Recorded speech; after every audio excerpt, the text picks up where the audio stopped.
Hey, you. Yeah, you. A quick reminder.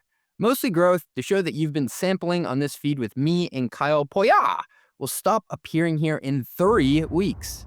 That means you need to quickly go and hit follow or subscribe or summon a Pony Express using the links below so you can continue to get updates. Nothing happens to the normal Run the Numbers interviews you get each Monday and Thursday on this feed, but if you want to continue to get Mostly Growth, subscribe to the standalone feed below. Doing so will upgrade you from 1 episode of Mostly Growth per week to 2. CJ, you a believer? I'm a believer. Justin Bieber was commenting on the voice button and how it's too close to other buttons on the keyboard. And people are like, oh, JB's a product manager now. Apparently clubs these days have started charging $12 for a bottle of water. The girls come out with the sparkler, like bottles of champagne. Gen Z, they just have like a big bottle of Dasani that they bring out. So CJ, I'm calling a code red. Oh no. So I think it's kind of weird to try to tamper down the existence of your competition. We walk right up to Santa. He's a legit looking Santa too. And they have completely given up on the concept of monetizing this moment. Have all the Santas been bought up by private equity? They will come for your holiday characters too. From Mostly Media, it's Mostly Growth. Go-to-market strategist Kyle Poyar and CFO CJ Gustafson share smart takes on growing revenue and running a company. Pricing, unit economics, AI, leadership, candid insights for CEOs, CFOs, and CROs, or anyone else aspiring to climb to the C-suite. This is Mostly Growth.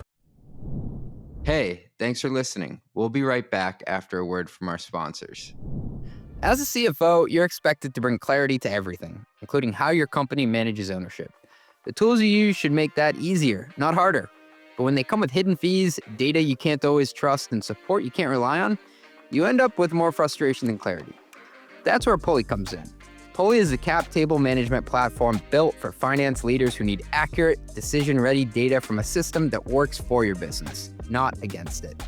With Pulley, you get intuitive workflows, audit-ready reporting, and support you can count on, all backed by predictable pricing you can plan around, so you can stay compliant and make smarter decisions about your company's future. Manage everything from fundraise modeling to ASC 718 reporting to custom liquidity programs, all on one trusted platform. Hundreds of high-growth companies like Linear, Fathom, and Runway trust Pulley to help turn ownership into a strategic advantage. And joining them is now easier than ever. You can switch to Pulley in as little as 5 days. And for a limited time, they're offering 25% off your first year. To claim your exclusive offer, visit pulley.com/mostlymetrics. That is PULLEY.com/mostlymetrics. Please, guys, I really need this. Pulley.com/mostlymetrics. You just launched your new AI product. The new pricing page looks great. I'm talking crisp. But behind it, last-minute glued code, messy spreadsheets, and running ad hoc queries to figure out what to bill. Customers get invoices they can't understand. Engineers are chasing billing bugs. Finance can't close the books.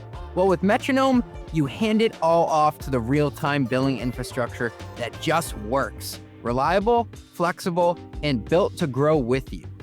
They turn raw usage events into accurate invoices, give customers bills they actually understand, and keep every team in sync in real time.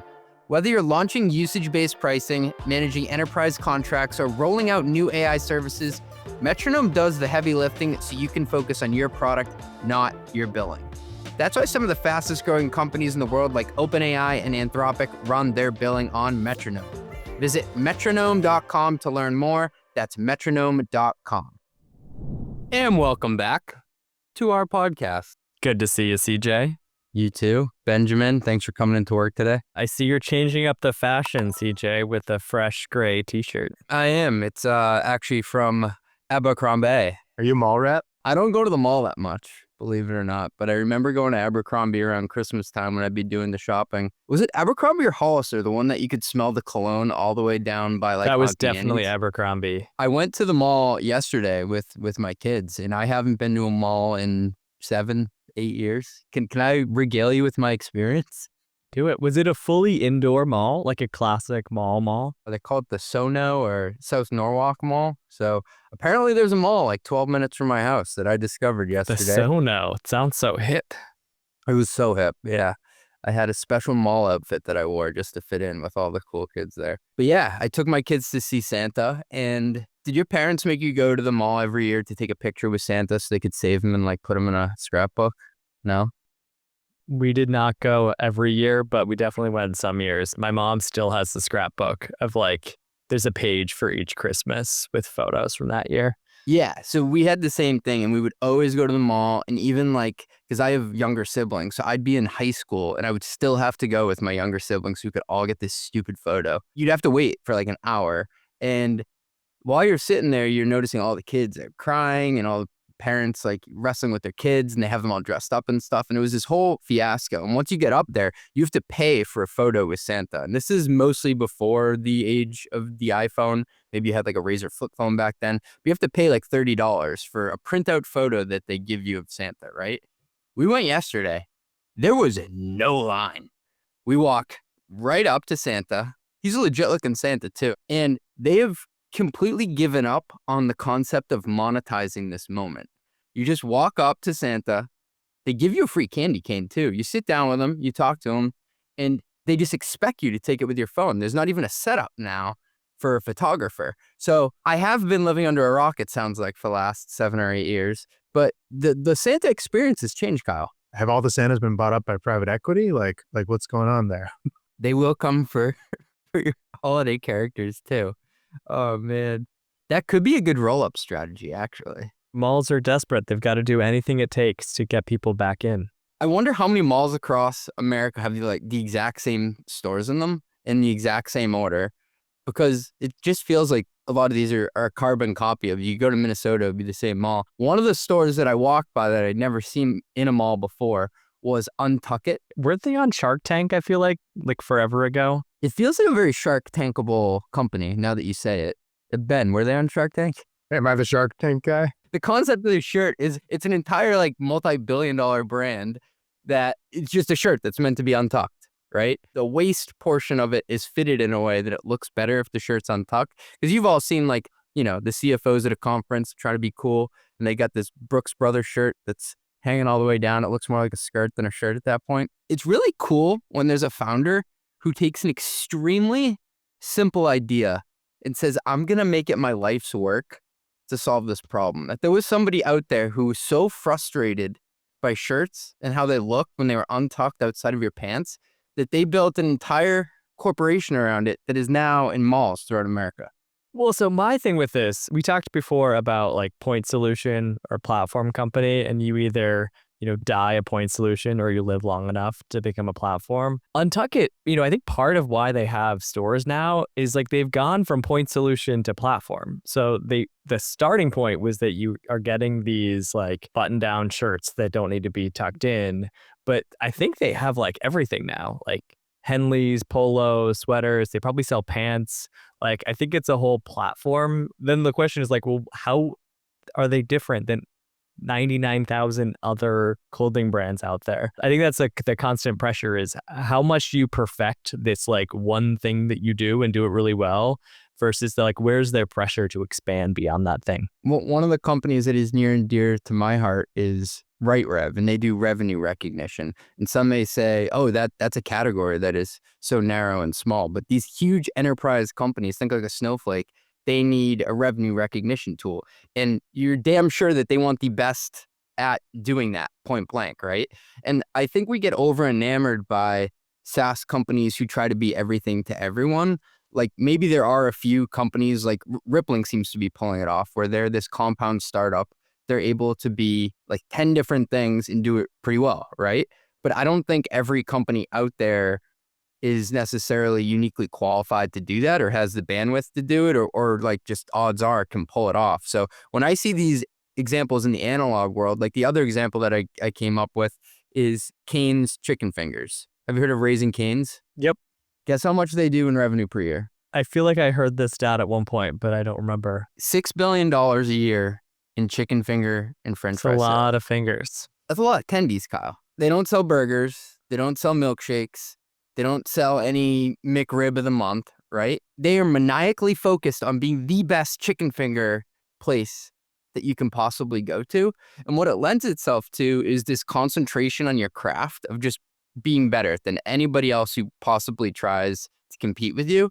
And I was listening to a podcast with Todd Graves, the founder. He's now, I think he's worth like $20 billion or something completely wild because he owns the whole place. And he was saying that when you concentrate on just this one thing, it allows you to block out all the other distractions, and you end up with this process that is so dialed in that it's actually even more margin accretive than you would think, right? So all these other companies like Dunkin' Donuts will come along and they'll be like, oh, we're going to do the pink culotta this month. Or like I said, McDonald's is going to do the McRib, or Pizza Hut's going to do a hot dog.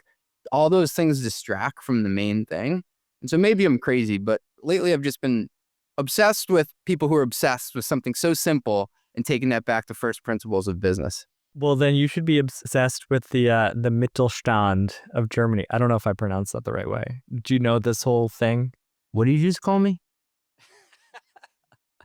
There's this whole group of companies, and Germany is known for it, but I think Switzerland has them and some others. They're generally companies that manufacture things, and usually it's like a hyper-specific thing, like a specific part or a fastener or like a often B2B piece of equipment that someone needs. And they are the best in the world at making this hyper-specific thing. They end up getting like 50% market share in their category. They usually start regional, but then they go global much earlier than other companies. And they end up being like way more profitable. They tend to be family owned, like privately owned companies. And some of these can get to like really substantial scale. But Germany's known for like the economy is powered by hidden champion types of companies that are hyper successful. I think the only thing is like these companies were the dominant engine behind Germany's economy for a while, but now they're kind of under some pressure given China and tariffs and, you know, global trade and all of that, but they've been quite successful for a long time. So Untuckit shirts, if you want to sponsor the number one go-to-market B2B podcast. In Croatia. We're your boys. So we have the Samsung Frame TV, and it comes with some like bogus cable channels. There are somehow like 1,000 of these web app cable channels I've never heard of. There's one that just streams Christmas movies year round. So talk about being highly specific around one thing you do. They shoot those in like a week. They are always like the same thing, but there was one last year called Hot Frosty. Sounds naughty. Hey, was that the one with Lindsay Lohan or no? No, but it had a different woman from Mean Girls as the lead. It was about a snowman that defrosts and becomes a real human who's hot. And of course, she owned a very cozy diner in the local area, right? In a small town, probably in Connecticut, you know. She's just a small town girl. All right, next up, competition. Should you have it? Should you obsess over them? What if we just eliminated all the competition? I don't know. You guys tell me. So CJ, I'm calling it code red. Oh, no. OpenAI is very scared of Gemini, and so is like blocking out everything to try to compete against Gemini. And I feel like we need a code red in Mostly Growth. We got to take out, you know, the All In podcast. First, we should take out all the politics talk that we normally do, because that's definitely getting in the way. Or we should just make it 100% about politics and just ignore the business aspects at all. We could just talk about how all our friends are billionaires. We're just not rich enough to compete with the dialogue that they have of just talking about how rich they are. I think they made their own crazy expensive whiskey. We could make our own crazy expensive gin. I don't know.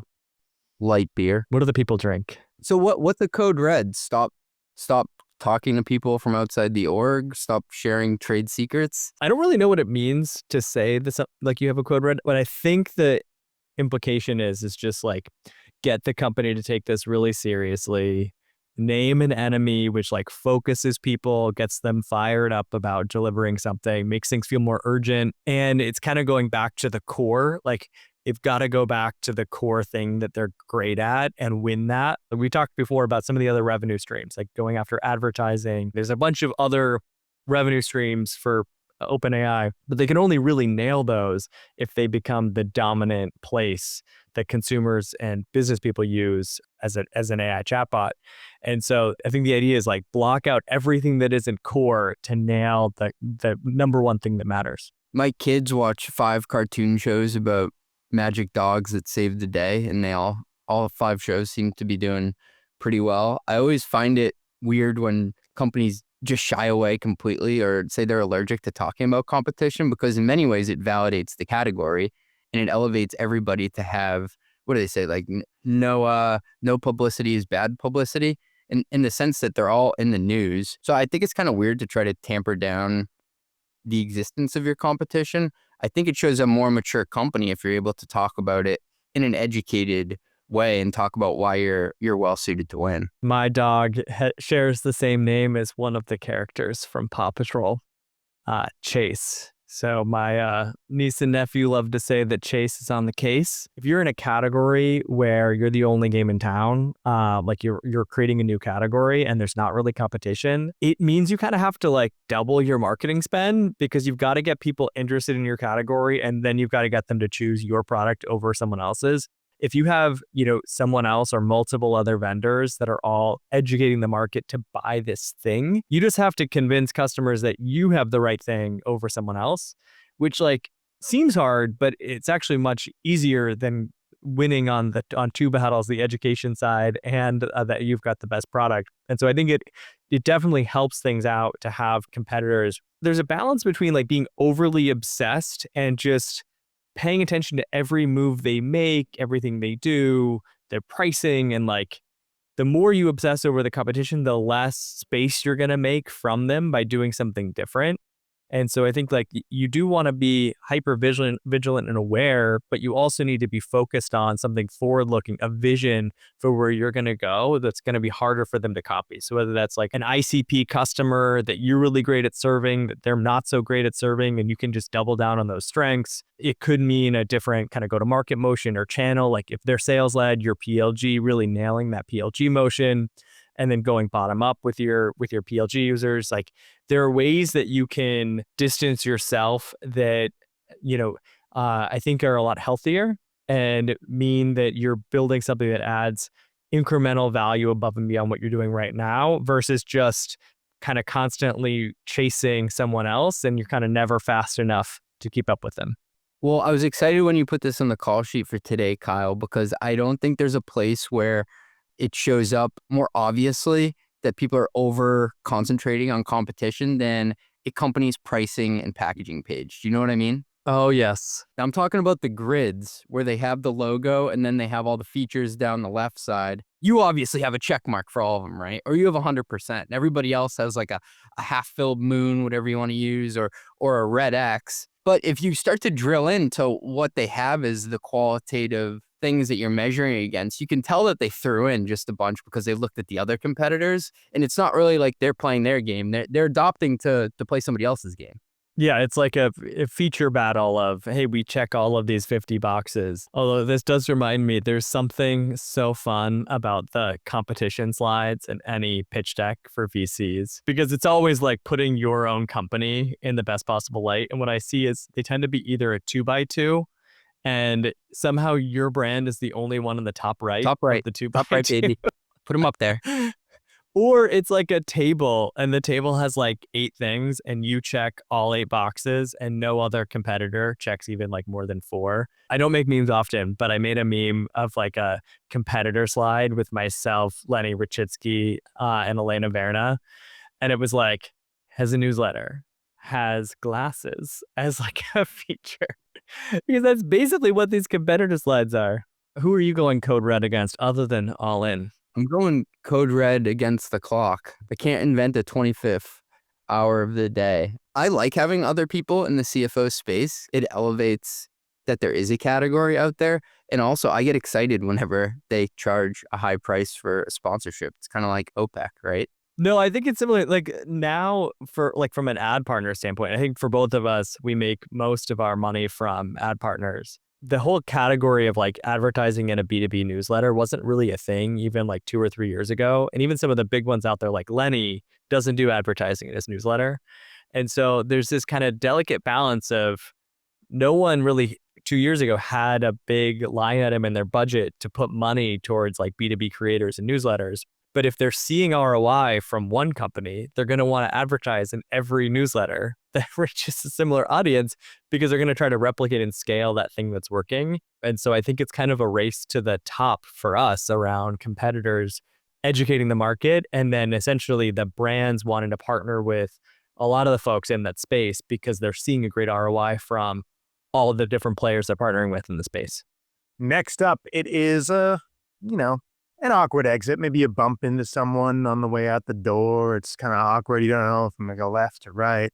I got a question for you about exiting a building before we talk about exiting a company here. All right. Don't know where this is going. So, the revolving doors that go around in a lot of the buildings?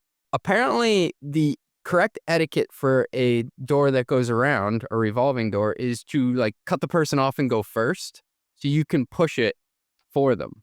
Is that true, you think? See, I thought the polite thing to do was to sneak in behind them in the same. Then you're part of both the door. stuck in there. And then you just creep together with them. My friend Tucker used to do that when we were at PwC. We'd be leaving to get lunch because we'd be in our Brooks Brothers trying to act professional. And we'd be going out, get a sub, and I'd push the door and he'd go, sneak attack, and he'd jump in the same one as me. Get the hell out of here. And then the emergency brakes on the door start, and it's just so awkward. You're stuck in there. Oh. Back to today's programming. So that's the awkward entrance, but you want to talk about the awkward exit. All right, so I'll frame it up for you. In the VC-backed world, I think we can agree that if a company gets funding, let's say through Series B, C, and they exit for, call it 20, 30 million, that's a write-off. It's below everyone's collective line. If a company exits for $1 billion, and I'm excluding the outliers from the 2021-ish time frame because being $1 billion failure is definitely not the norm. Everybody's high-fiving, right? There's a certain bar that you clear and you're I think everybody's in the black here. But there is this gray zone that I've identified in the middle market for venture-backed deals where a company will take on seed, Series A, Series B, maybe Series C, and they exit for something that's still in the 9-figure range, so over 100 million, but it's less than 500 million. It's less than $1 billion. And in this range called 150 million to 300 million, what's interesting about it is it's usually, as Dave Kellogg would say, we're on the same cap table, but we're not on the same team. It's at a point where it can be absolutely life-changing home run money for a founder to exit at that point, but it's not big enough for a VC to be able to move the needle in their funds. So does that context make sense to you, Kyle? It does. I am very familiar with some exits of this size, as I think you are too. I think the tricky thing is when a VC does a deal, let's say it's a Series C investment at, say, a 200 million post-money valuation, they're looking for a 3 to 5x on that money. And so if the business scales and 3 or 4 years later, they sell for the same price of the last round, it's a 1x. It's what do we do all this for, right? It's not because they can't say that the exit was because the company wasn't performing. It was a company that was performing. They were able to have a reasonable sale. They probably could have kept performing and increased the exit value if they waited a year, 2, 3, 4 years before the sale. And so for a lot of VCs, part of the risk of the Series B or Series C is the risk of an early exit. Is this a founder that's going to take something at a similar price of this round so that you can't let that kind of money accrue and generate a bigger exit over time? But that's a very serious part of IC decision making in conversations. Is this a founder that is trying to get an early exit? If so, is there some sort of secondary where they can take some money off the table? Maybe buy a house with that money and then they don't feel as much pressure to sell the whole thing right away. VCs really do not want the founder to take that type of exit. And I've talked on the Run the Numbers podcast with a couple of M&A lawyers who deal with this on a very frequent basis. And they said they've seen so many deals in this gray zone in the last 2 years because what ends up happening is the founders will get to a point where they've been at it for, call it 8, 9 years. And they're looking around well, I took that money, but now that I'm looking at my competitive set, as we touched on before, I'm looking at the macro headwinds, and I'm also going to need to reset my entire exec team, which there often is a lot of shuffling in the exec team around the Series C or D range to go to the next horizon there. They start to say, well, 20 or 30 million in a fishing boat sounds pretty damn good right now, which isn't aligned for everybody on the cap table because the seed investors, maybe they're fine. Maybe they make out like bandits at a 5 or 8x, but the last money in, they're probably looking at 0.8x or something like that. And that's nothing to write home about. Historically, this has been one of the largest spaces of exit value in software. Like if you go back for the last 10 years, there are a lot of exits at the 100 to 500 million mark.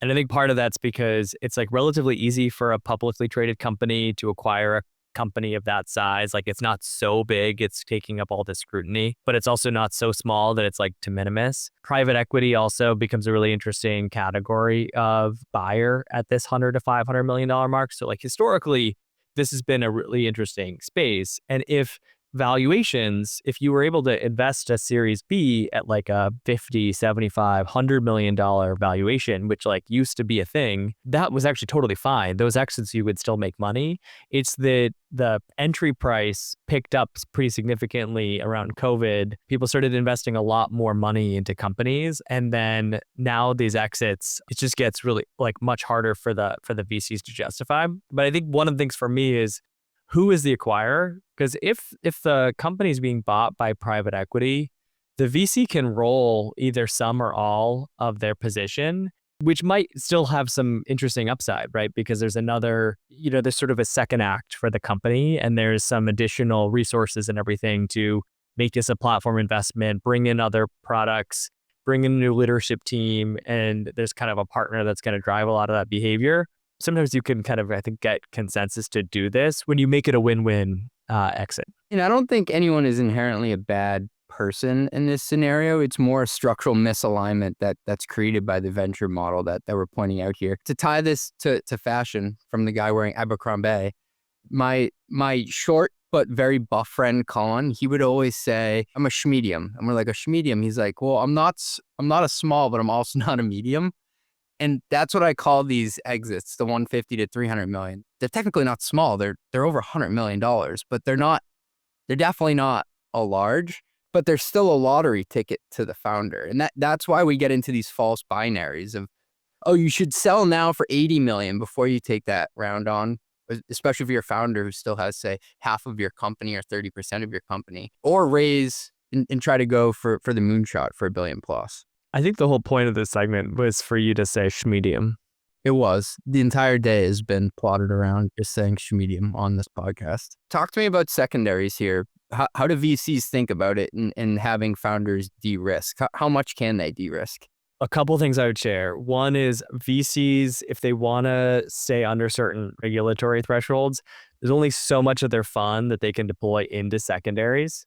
Right, they have to deploy most of their fund into primary investments, incremental capital to add to the balance sheet. I didn't know that was a thing. Wow. It is, unless you become registered as an RIA, which is essentially a registered investment advisor. There's a lot more regulatory hoops if you're an RIA. It's way more complicated, but anyone that wants to do public market investing or invest in a lot of secondaries tends to be an RIA. So you tend to get like later stage funds, or private equity funds might be RIAs, and then like early stage venture funds are almost always not. So there's a regulatory consideration, and then there's just like a skin in the game consideration. Like you want founders to be super motivated and hungry to build a big company. And if the founder takes a bunch of chips off the table really early, you might worry that they're not going to be as motivated. They're not going to try to build that big company because they're kind of already set. They've taken $20, $30 million out of the business already. But on the flip side, I think the counter argument is that pressure to do an early exit kind of goes away if someone is financially stable. And so if they've been underpaying themselves as a founder, grinding for years and years, that, acquirer saying, hey, we want to buy the business for 100 million looks really attractive.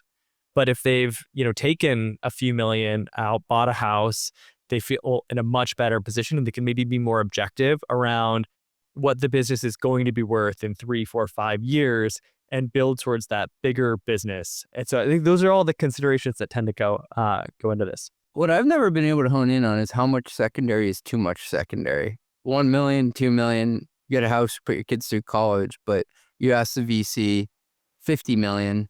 A lot of VCs were actually giving that back in the 2021 range. I bet they're giving some of these AI founders that too. I think how much is too much depends on how competitive the deal is. In what round do you think it becomes okay to start taking secondary? Yeah, it's a good question. I mean, some of these companies, if you're a bootstrap company and you just haven't taken outside funding, you could take secondary even at like a seed or Series A. But this is normally a company that's like north of 10 million or at least 5 million ARR. Like a company that has real revenue, you could take some secondary early. If it's a more traditionally venture-backed company, probably not until at least Series B or C, but C would be a little bit more common. C. Okay. You wondering, are you going to go to the venture-backed path Absolutely for not. mostly media? No way. I don't want someone like you looking over my shoulder, Kyle. You don't want someone saying 100 million exits, not enough. Work harder. It'll never be enough. Get back to the coal mines while I collect my 2.5% management fee. I'm not here for a medium. I'm not here for a medium, triple XL. Next up, we have got business blunders for all my believers out there. CJ, you a believer? I'm a believer. This tweet over the weekend, Kyle, went viral. Justin Bieber was commenting on the voice button when you're texting and how it's too close to other buttons on the keyboard. And people were like, oh, JB's a product manager now. I think he said I will choke out the people at Apple, but he left them some good advice around where they should place the buttons on the keyboard. I have to say, I very much agree. I hate the microphone button in the text bar as you're typing. There is the microphone button at the bottom right, at least for me. Why are there two? And so I don't know why there need to be two. I think they're just really excited that you can do some sort of speech to text thing. Like, I hate that. I think one of them is you hold it and you speak into it, but it has the wave thing next to it. And I always end up hitting that. And then I'll do like a butt dial thing where it's 5 minutes of just nothing. And it's a text to Ben that I have to X out so I don't send that accidentally. They're optimizing for the worst possible guy in the line at Starbucks. We got to get Biebs to weigh in on everything else. How do we send him our products to give feedback? I know. Maybe he should come on and we can do like a pricing page teardown with him or something. Justin, if you're listening.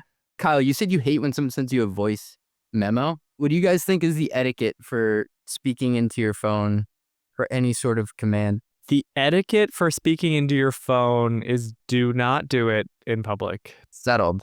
And if you're going to do it, please at least transcribe it and send the transcription. Yeah, that's way better than the voice note, because it goes away. You can't get it back after. And sometimes you're just you listen to a voice note and there's just long pauses and then something said really fast and you're like, what? I don't. And you can't swipe through something on your phone and tell if it's important or not, if it's a voice note. And often I think a voice note is important because it's oh, someone's talking. They must have something important they don't want to text me about. And then you listen to it and you're like, oh, this was just someone being drunk. I immediately listen to it no matter where I am, and then I can't get it back because I think something's gone wrong. Oh, hey, Georgia. Hey, I'm doing a podcast. Okay. Do you want to say hi on the podcast real quick? Say hi, Kyle. Hi. Oh, Georgia, do you have any business blunders? Do you have any dad blunders? Something your dad does that's embarrassing? Tell me what your elf did this morning. Put underwear on the tree. Put underwear on the tree? The elf on the shelf has been playing pranks, right? And the second day, the elf put underwear on the tree. Yeah. Say, please sponsor our podcast. Daycare is expensive. Next up, it is a potentially reliable thing for all my sleepy little guys that read this at 2 a.m. So take it away, sleepy fellas. I shared our podcast episode with Roland from House Call Pro and how one of their most reliable channels is cold calling. And someone shared it's a YouTube video of the Rippling CRO talking about how actually half of their demos now come from outbound, and most of those are booked over the phone, which is wild to me that this is still such a big channel. They had said programmatic outbound, in an automated way, had a 0.5 to 1% response rate. And they were running out of TAM in their database with this programmatic outbound. And so when they moved to cold calling, the response rate was between 3 and 7%. And this has been the way that they can actually not burn through their TAM, is by taking this more personalized cold calling approach. So I think it's an interesting thing for me, because when everyone's doing automation, doing the thing that is more expensive, harder to scale, more personalized and just more unusual, maybe starts coming back in style. So I'm what's next? Direct mail? Are we going to start sending people things over the mail? Maybe. I didn't know that SaaS companies stopped cold calling. At Parts Tech, we would cold call all day. I mean, we had those boys. Those phones were hot. Same thing at Sneak. You would go past the bullpen and you would just hear people trying to get their 10-second spiel in before somebody hung up. So I just didn't realize that people had moved away from it so much.